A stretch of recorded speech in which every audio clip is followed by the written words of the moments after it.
ஆழமான காட்டுப்பகுதியில் ஒரு வித்தியாசமான போட்டி நடக்கப் போகிறது. காட்டின் சக்தி வாய்ந்த ராஜா பெரிய கொரில்லா. அடுத்த சவால் வீரன், உலக சக்தி வாய்ந்த உடற்கட்டளை வீரர். முதல் சவால், பெரிய கல்லை தூக்குவது. கொரில்லாவுக்கு இது ஒரு சிறிய வேலை மாதிரி.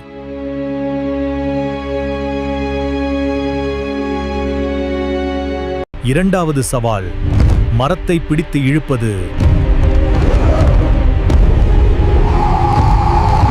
இன்றைய போட்டியில் வெற்றி கொரில்லாவுக்கு. காட்டின் உண்மையான சக்தி கொரில்லா.